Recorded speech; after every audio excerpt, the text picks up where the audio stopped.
মোনালিসার সত্যটা সবার সামনে আসলেই প্রিন্সিপাল বিহানকে বলে ওঠে, বিহান স্যার, এই মোনালিসার বিরুদ্ধে অ্যাকশন নিতে হবে, ওকে পুলিশের হাতে তুলে দিতে হবে, না হলে কলেজ থেকে বের করে দিতে হবে। কথাটা শুনে মোনালিসা জ্ঞান হারিয়ে যাওয়ার নাটক করে নিচে পড়ে যায়। হ্যাঁ বন্ধুরা, এমনটাই দেখা যাবে। বিস্তারিত জানতে ভিডিওটি না টেনে সম্পূর্ণ দেখতে থাকুন। গল্পের শুরুতেই দেখা যাবে কম্পাস যখন কলেজে এসে সবার সামনে মোনালিসার মুখোশটা খুলে ফেলে, তখনই প্রিন্সিপাল সিদ্ধান্ত নিয়ে যে মোনালিসাকে কলেজ থেকে বের করে দেবে। তখনই বিহান মোনালিসাকে বলে, মোনালিসা, তুমি যে কাজটা করেছো এটা কি মোটেও ঠিক কাজ করেছো? তখনই মোনালিসা আমতা করে বলে যে আসলে বিহান, তুমি যেটা ভাবছো সেরকমটা না, আসলে ও মিথ্যা কথা বলছে। তখনই বিহান বলে, তুমি আবারও এই ধরনের কথা বলছো মোনালিসা? তুমি সব কিছু প্রমাণ হয়ে যাওয়ার পরেও তুমি কেন মিথ্যা কথা বলছো?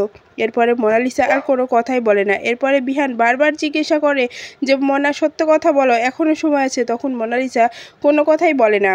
তখনই ঋতুজা বলে, বিহান ও কি বলবে? ওর মুখ দেখেই তো বোঝা যাচ্ছে যে ও মিথ্যা কথা বলছে। আর কি প্রমাণ হয়ে যায় যে এটা কম্পাসই তো বানিয়েছে, কম্পাসের হাত থেকে ছিনিয়ে নিয়ে এসেছে, আর কম্পাসকে গঙ্গার জলে ভাসিয়ে দিয়ে আসা হয়েছিল। ওর কি দেখে বোঝা যাচ্ছে না যে ওর ওপর দিয়ে কী ঝড়টা গিয়েছে? আমরা যদি সময় মতো না পৌঁছাতাম তাহলে কম্পাস আর আমাদের মাঝে থাকতো না। কথাটা শুনে বিহান খুবই রেগে যায় মোনালিসার উপরে। তখনই বিহান মোনালিসার দিকে তাকিয়ে বলে, মোনালিসা, তুমি কাজটি ঠিক করনি, তোমাকে তো এই কলেজ থেকে বের হতেই হবে এবার, কারণ আমি আমার বাড়ির বিরুদ্ধে আর এই কলেজের সবার বিরুদ্ধে যেতে পারবো না। তোমাকে একসময় ভালোবাসতাম, এখন তো আর ভালোবাসি না, আর এটা নিয়ে সব কিছু প্রমাণ করা যাবে না। এজন্য বলছি তুমি এ কলেজ থেকে চলে যাও, না হলে কিন্তু আমি পুলিশ ডেকে তোমাকে তাদের হাতে তুলে দিতে বাধ্য হব।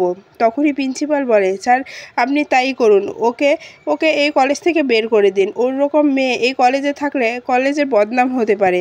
আজকে যদি কম্পাস সময় মতো না আসতো তাহলে এই কলেজের সম্মানটা একেবারে ধূলিসাৎ হয়ে যেত। আপনি তো বুঝতে পারছেন। এরপরে বিহান বলে, হ্যাঁ আমি বুঝতে পারছি, কিন্তু এটা বড় কথা না। যদি কম্পাসের কিছু হয়ে যেত তাহলে কি হতো? তখনই মোনালিসা বলে, আমি কম্পাসের সঙ্গে কিচ্ছু করিনি, আমি এটা শুধু এনেছি, কিন্তু আমি কম্পাসের মারতে চাইনি। তখনই বিহান বলে, তুমি চুপ করো, তুমি কি পারো না পারো আমি বুঝে গিয়েছি। তখনই ঋতুজা অবাক হয়ে যায় মোনালিসার কথাগুলো শুনে, যে মেয়েটা এত অন্যায় করেও এখনও গলা উঁচু করে কী করে কথা বলছে। তখনই ঋতুজা বলে, মোনালিসা, তুমি যে কাজটা করেছো একদম ঠিক কাজ করনি। তুমি আমাদের বাড়ি আসো, যাও, বিহানের সাথে মেলামেশা করো, আমি সব কিছু মেনে নিয়েছি, কিন্তু কম্পাসের সাথে যে অন্যায়টা আজকে হলো, এরপরে তোমাকে আমি আমার বাড়িতে আর জায়গা দেব না, আর এই কলেজ থেকে তো বের হতেই হবে। দেখব তোমাকে কে এই কলেজে রাখে। এরপরে দেখা যায় যে মোনালিসা সব কিছু ভেবে মনে মনে বলে যে এখন আমার পিঠ বাঁচাতে কিছু একটা নাটক করে এখনকার মতো ম্যানেজ করতে হবে। এখন আমি জ্ঞান হারিয়ে যাওয়ার নাটক করি, তাহলে বিহান ঠিক আমার কাছে আসবেই। এরপরে দেখা যায় বিহান রেগে মোনালিসার সাথে কথা বলতে মোনালিসা শ্বাসকষ্টর অভিনয় শুরু করে দেয় আর পড়ে যায় নিচে। তখনই সবাই এটা দেখে অবাক হয়ে যায় যে মোনালিসার আবার কি হয়ে গেল। তখন বিহান মোনালিসা বলে চিৎকার করে বলে, মোনালিসা, তোমার কি হলো? কি হলো তোমার? তুমি কথা বলছো না কেন? কি হলো? মা দেখো না মোনালিসার কি হলো, ওকে এখনই হসপিটালে নিয়ে যাওয়া লাগবে। তখনই কম্পাস বলে, ওর কিচ্ছু হয়নি, ও সব কিছু অভিনয় করছে। আমি ছোট থেকে জানি ও কিছু হলে এরকমই অভিনয় করে, আসলে অভিনয়ে সেরা। এরপরে দেখা যায় বিহান বলে, কম্পাস চুপ করো, তোমার সাথে অন্যায় হয়েছে সেটা আমি মানছি, কিন্তু ওর যে অবস্থা ভালো না, ওকে এখনও হসপিটালে নিয়ে যেতে হবে। তখনই বিহান মোনালিসাকে নিয়ে হসপিটালে চলে যায়, আর মোনালিসা মনে মনে ভাবে, দেখ কম্পাস, এত কিছু করেও তুই আমার বিহানকে রাখতে পারলি না। শেষমেশ বিহান আমার কাছেই চলে আসলো। আমার কাছ থেকে বিহান কখনোই যাবে না। আমি মিথ্যা বলি আর যাই বলি, আমি বিহানের পাওয়ার জন্য সব কিছু করতে পারি, সব কিছুই, যেমন সব কিছুতেই নিচে নামতে পারি। শুধু বিহান আমার, আমি বিহানের। তুই আমাদের মাঝখানে আসলে তোর এই অবস্থা হবেই। এরপরেই দেখা যায় ঋতুজা বিহানকে বলে, বিহান কি করছো তুমি? তুমি তুমি এটা করতে পারো না। তখনই বিহান বলে, মা ওর অবস্থা ভালো না, এসব বিষয় নিয়ে পরে কথা বলি, ওকে আগে হসপিটালে নিয়ে ভর্তি করি, তারপরে দেখি কি হয়। এরপরে বিহান মোনালিসাকে নিয়ে বাইরে চলে আসে।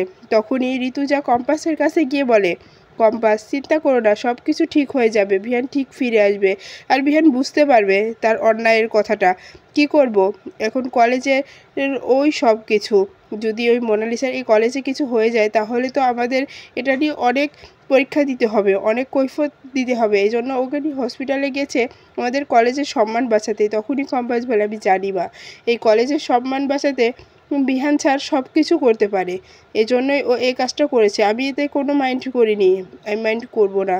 এরপরেই দেখা যায় কম্পাসকে নিয়ে ঋতুজা বাড়িতে চলে আসে। বাড়িতে আসা দেখে মুক্তি রেগে গিয়ে বলে, কম্পাস, নাটক করা শেষ হয়েছে? তুমি নাটক করে কোথায় লুকিয়েছিলে? আমি বলেছিলাম না প্রীতা, দেখ সত্যি কম্পাস এখন এসেছে। এখন সব কিছু শেষ হয়ে যাওয়ার পরে কম্পাস বাড়ি ফিরে এসেছে। তখনই ঋতুজা মুক্তিকে বলে, মুক্তি তুই এখান থেকে যা, এখন এসব কথা বলতে একটু ভালো লাগছে না। তুই যেটা জানিস না সেটা নিয়ে কথা বলিস কেন? তোকে কে বলেছে যে কম্পাস মুখ লুকিয়েছিল?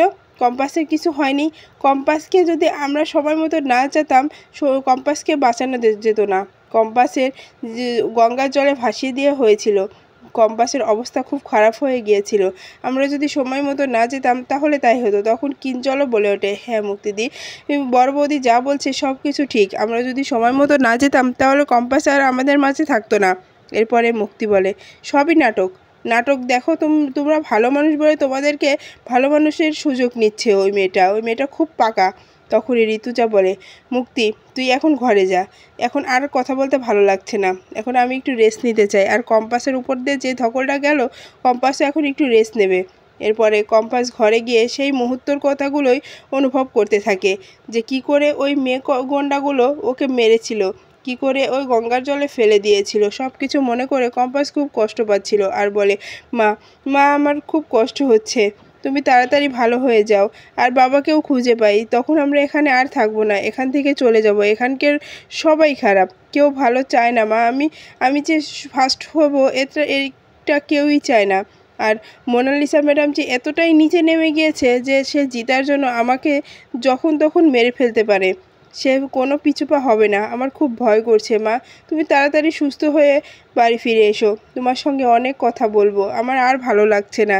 এরপরেই সেখানে ঋতুজা চলে আসে আর বলে, কম্পাস মন খারাপ হচ্ছে? মন খারাপ করো না, সব কিছু ঠিক হয়ে যাবে, বিহান ঠিক ফিরে আসবে। তখনই কম্পাস বলে, মা আমি বিহান স্যারের কথা ভাবছি না, আমার খুব ভয় করছে যে আমার সঙ্গে কেন এরকমটাই হয় বারবার। এরপরে ঋতুজা বলে, কম্পাস চিন্তা করো না, আমরা সবাই আছি তোমার পাশে, তোমার কিছু হবে না। অন্যদিকে দেখা যায় হসপিটালে বিহান মোনালিসাকে নেওয়ার পরে মোনালিসা ডক্টরকেও হাত করে ফেলে। ডক্টরকে টাকা দিয়ে হাত করার পরে ডক্টর বিহানের কাছে গিয়ে বলে যে মেয়েটার অবস্থা খুব খারাপ, মেয়েটাকে কখনো কোনো টেনশনে ফেলবেন না, তাহলে মেয়েটার বিপদ হতে পারে, এমনকি মেয়েটা মারাও যেতে পারে। ও যেটা চায় সবসময় সেটা দেওয়ারই চেষ্টা করবেন, মেয়েটা আপনার কি হয়? তখন বিহান কোনো কথা না বলে কয়, আমার আত্মীয় হয়।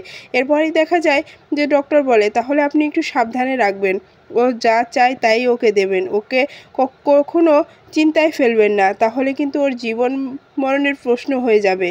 কথাটা শুনে বিহান মনে মনে ভাবে, না, মোনালিসাকে কলেজ থেকে বের করে দিলে মোনালিসা এইটা সহ্য করতে পারবে না, তাহলে হয়তো ও আর বাঁচবেই না। এজন্য সব কিছু মেনে নিয়ে ওকে কলেজেই রাখতে হবে, কিন্তু ভবিষ্যতে এরকম কোনো কাজ যাতে না করে সেরকম ব্যবস্থা আমাকে নিতে হবে। এরপরেই মোনালিসা বিহানের হাত ধরে বলে, বিহান তুমি আমাকে ভুল বুঝো না, দেখো আমি যা কিছু করি না কেন সব তোমাকে পাওয়ার জন্য করছি, কারণ তোমাকে আমি খুব ভালোবাসি, তোমাকে ছাড়া আমি থাকতে পারবো না, বিশ্বাস করো বিহান। তখনই বিহান মোনালিসাকে বলে, মোনালিসা তবে এমনিই আমি তোমাকে ভালোবাসতাম, কিন্তু তুমি যে কাজটা করলে তারপরে ভালোবাসবো কি না সেটা ভেবে দেখবো, কিন্তু এখন ঘুমাও, তোমাকে তোমাকে এখন কোনো কথা বলতে হবে না। তখনই মোনালিসা বলে, বিহান তুমি কি আমাকে কলেজ থেকে সত্যি সত্যি বের করে দেবে? আমি কি আর পড়াশুনো করতে পারবো না? আমি কি নিজের পায়ে দাঁড়াতে পারবো না? আমি নিজের যোগ্যতা প্রমাণ করতে পারবো না? তখনই বিহান বলে, আমি তোমাকে কলেজ থেকে বের করব না, তোমাকে আরেকটি সুযোগ দেওয়া হবে, এই সুযোগে যদি তুমি ভালো হয়ে যাও তাহলে বড়ই ভালো, তুমি যাবে, তুমি কাল থেকে আবারও কলেজে যাবে, কিন্তু খুব সাবধান, এরকম অন্যায় কাজ আর কখনো করো না। মোনালিসা আমি তোমার পাশে আছি, থাকবো, কিন্তু এরকম কাজ কখনো করবে না, তুমি আমাকে কথা দাও। তখনই মোনালিসা মনে মনে ভাবে, আমি তোমাকে কথা দিতে পারবো না, কারণ আমি ওই কম্পাসকে ছাড়বো না, ওই কম্পাসের জন্য আসে আমার এই অবস্থা। ও যদি ফিরে না আসতো তাহলে আমি ফার্স্ট হতাম আর সবার চোখে আমি ভালো হয়ে যেতাম। ওই মেয়েটার জন্য বারবার আমি হেরে যাই, না এটা হতে দেওয়া যাবে না, ওই মেয়েটাকে আমি কখনো ছাড়বো না, কখনো ছেড়ে দেবো না, ওকে আমি শেষ করে ফেলবো। দাদুর সাথে আগে যোগাযোগ করতে পারি, তারপরে আমি ওকে একদম পৃথিবী থেকেই সরিয়ে ফেলবো। তাহলে বিহান শুধু আমার হবে। এরপরে অন্যদিকে মোনালিসা দাদু খুব চিন্তায় পড়ে যায় যে মোনালিসার কি হলো, এখনও কোনো ফোন করছে না। এরপরে মোনালিসার বন্ধুকে ফোন করলে ওরা বলে যে মোনালিসার সব ঘটনাটা। এটা শুনে মোনালিসা দাদু খুব ভয় পেয়ে যায় আর বলে, না, এটা হতে পারে না, মোনার সঙ্গে এটা হতে পারে না, আমার এখনই যেতে হবে মোনার